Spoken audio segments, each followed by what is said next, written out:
So it began with Quigley, and it began with already knowing, well, yes, the Council on Foreign Relations, the Trilateral Commission, that matters. Quigley, of course, from Georgetown, the famous professor, the military historian, not a writer, but a military historian, tasked with the CFR archives, Council on Foreign Relations archives. This is the Rockefeller creation. This is the mirror to the roundtable groups of England. It's the American version of the Rhodes roundtable groups. And so it is the Anglo-American establishment, which is the next book that we did after Tragedy and Hope, or soon thereafter. Maybe not the direct next book, but so in Tragedy and Hope, what we did was we looked at the 20th century. This is a history of the 20th century from the vantage point of the elite. It's also an apologetic. Remember when I did it, how many people idiotically in the comments would say, "You can't trust Quigley, he's a liberal." Even though in every talk I talked about how it was an apologetic for the Atlanticist establishment. Like I didn't know that. Even though I covered it every time in the comments I did it, somebody would come along trying to correct me as if I was saying this is a great book. None of these are great books in the sense of they're right. They're great books in the sense of their insights into the elite establishment's perspective. When we do philosophy, one of the things that we learn, first thing we learn is that we want to understand our opponent's position as well as, or perhaps even better than the opponent. That's our goal, at least. We don't always meet that goal, perhaps, but that's what we want to strive for. So the reason that we would read Tragedy and Hope is to understand the perspective of the people who run the planet, or most of the planet, I guess we could say. The British Empire that evolves into the Pax Americana. U.S., U.K., Israel. That is the Atlanticist power block that runs most of the world. And so Quigley basically sums up the book by saying that the 20th century is summed up in its world wars as the tragedies and the victory of democratic capitalism for the world as its hope. 2 world wars and the Cold War, that's the tragedy. The hope is democratic capitalism. Tragedy and hope. Now, what's amazing about the book is that it's written from the vantage point of the liberal elite, you could say. Although Quigley isn't really interested in liberal or conservative per se, because this is geopolitical transnational politics. It transcends the left-right dialectic of modern American theatrical politics, because all modern American theatrical politics is 2 flavors of liberalism, because all of modern American politics and all of American politics comes out of the Enlightenment, which is where we get the left-right paradigm, the Jacobins and the Girondins. So Quigley essentially says, yes, the 20th century is 2 world wars and a Cold War foisted at the behest of the Western elite. The Western banking elite, Protestant, Jewish, Catholic banking elite, according to Quigley, were all behind those 2 world wars. They wanted those 2 world wars. Why? Because England, Britannia, perfidious Albion, and by extension then America, has had in the 20th century 2 main rivals: Germany, the Austro-Hungarian Empire, and Russia. Those are the 2 main enemies of the West in the minds of the British, right? The Great Game. And if you're familiar with the Great Game, then you know that Quigley begins the work talking about the period at the end of the Great Game, right? Now, Quigley also includes some chapters that are very relevant to the fact that libertarianism, the market economy, are just revolutionary liberal philosophies, obviously. He says they're the liberal philosophies of yesteryear. And so where we are now, he's writing in the 60s, is just the later advances of stages of liberalism.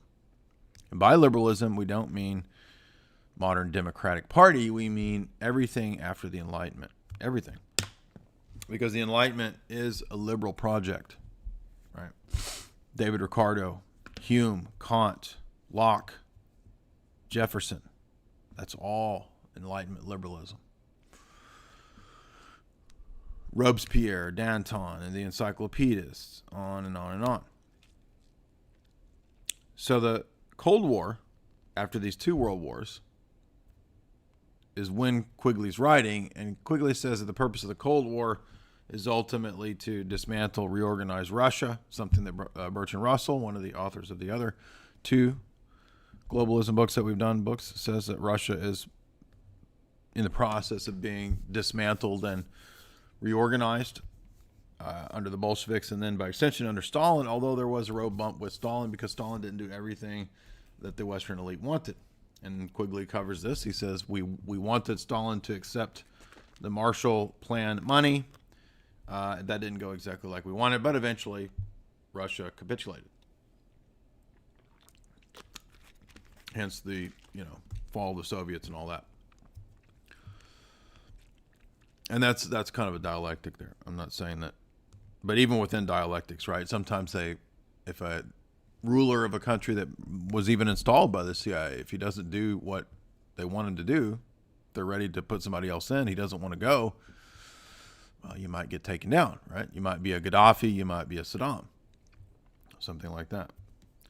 So not everybody does what the Western elite expect. So sometimes they have to be taken out.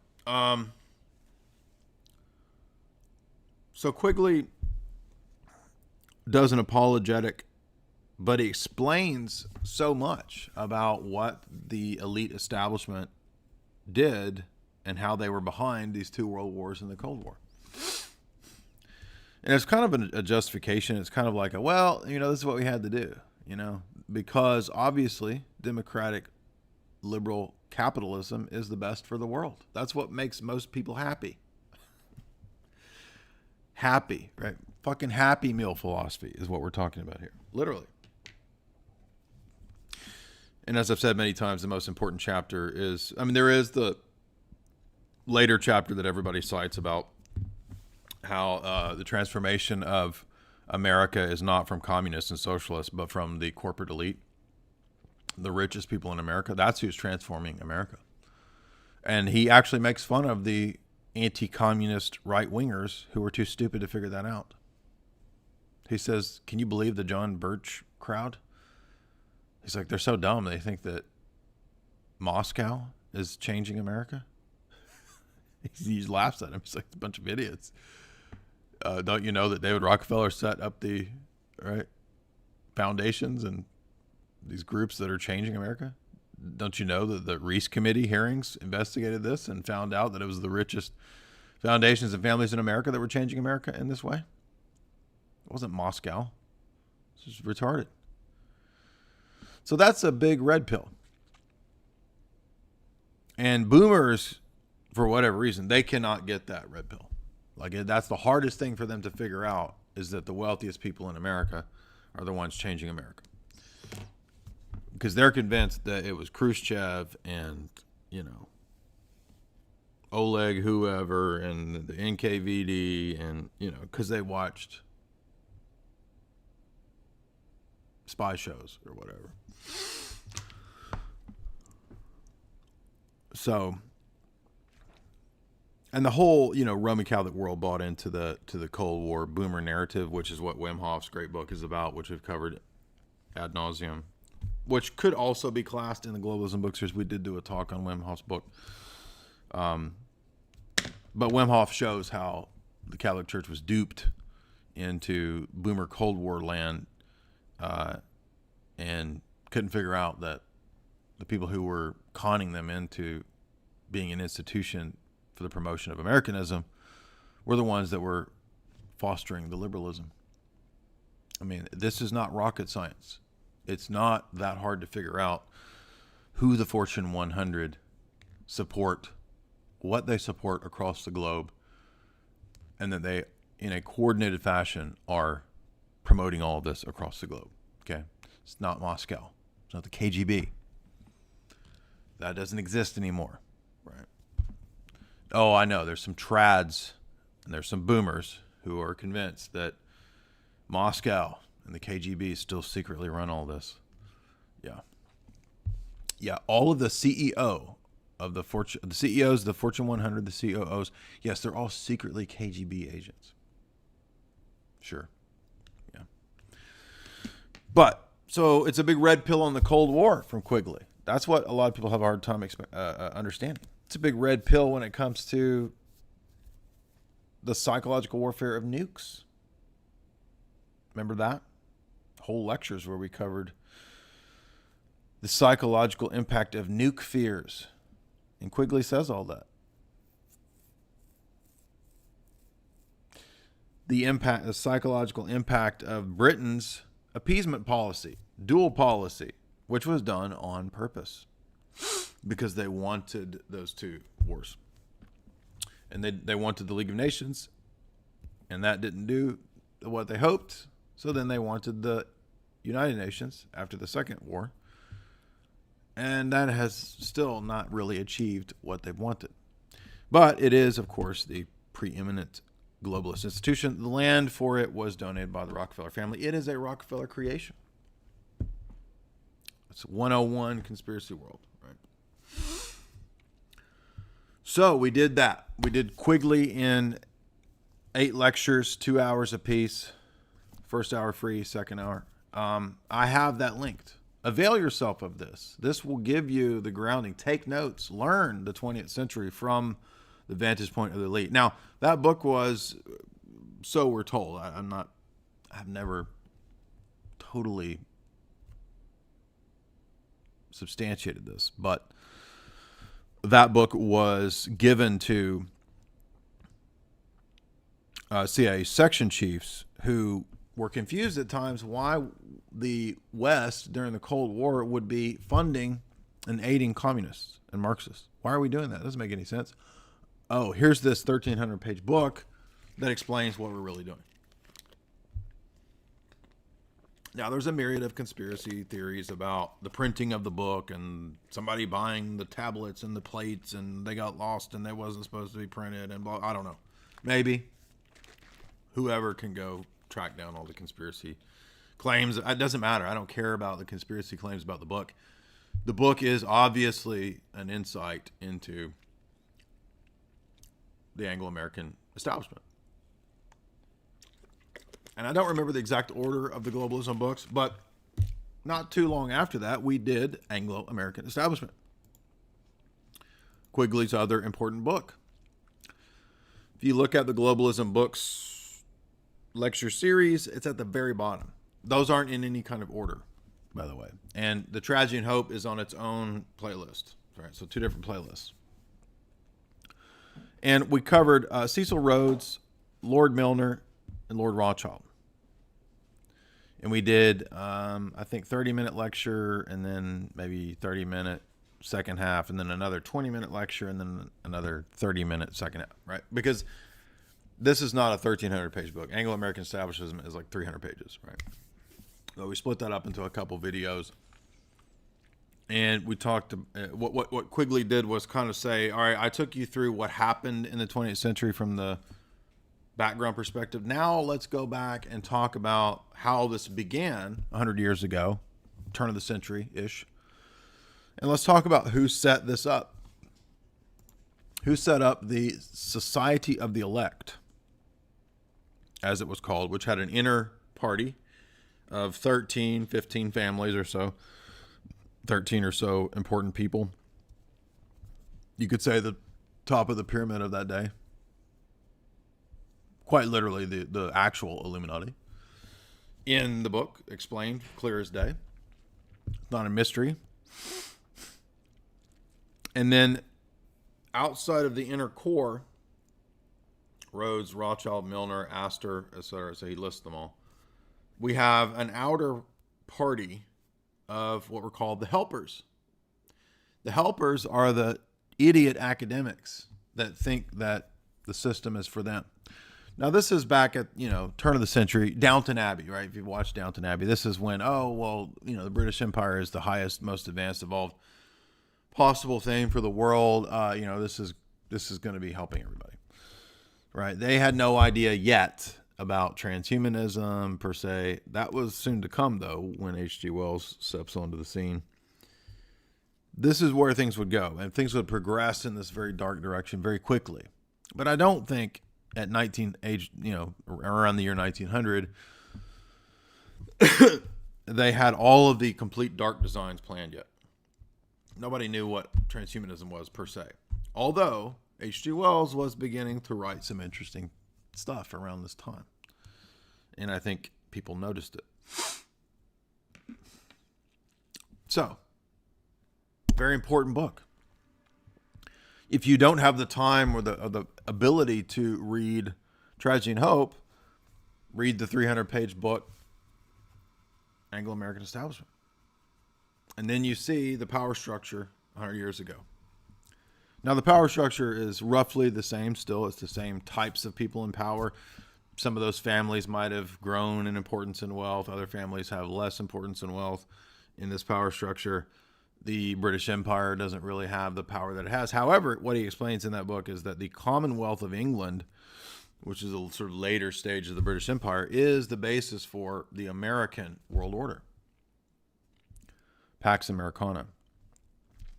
And as we know, Pax Americana is not the final form of the new world order.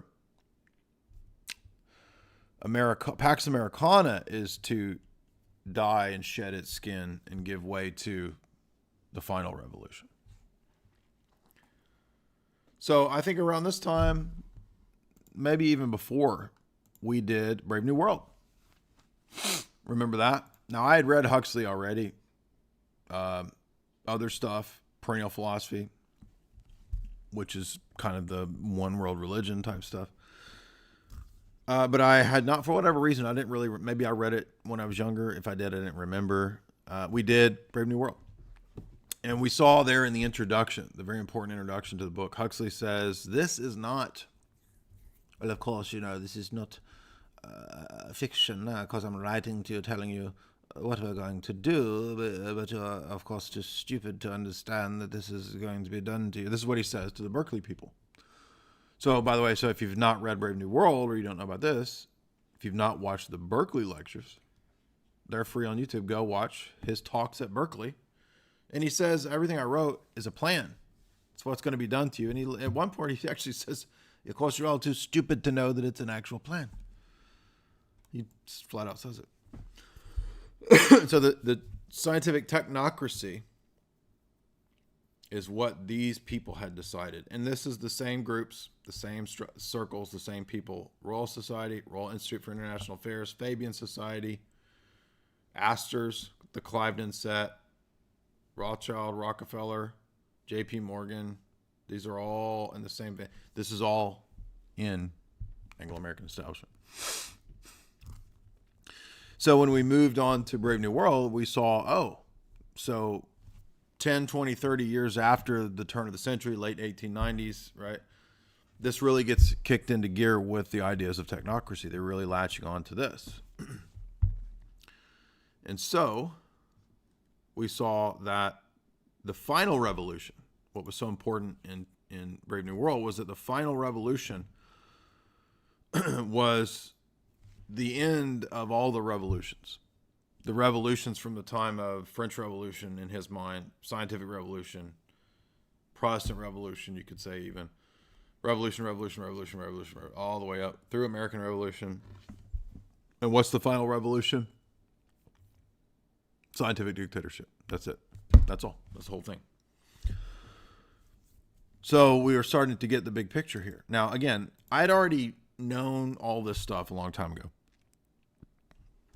I learned about the scientific dictatorship and all that when I was, 21, 22. We had college classes where we talked about it. But to go through all these books one by one was what really, I think, hammered all this home. And many of you have been on this journey with me, which is, I'm very thankful for you guys. It's been an amazing journey.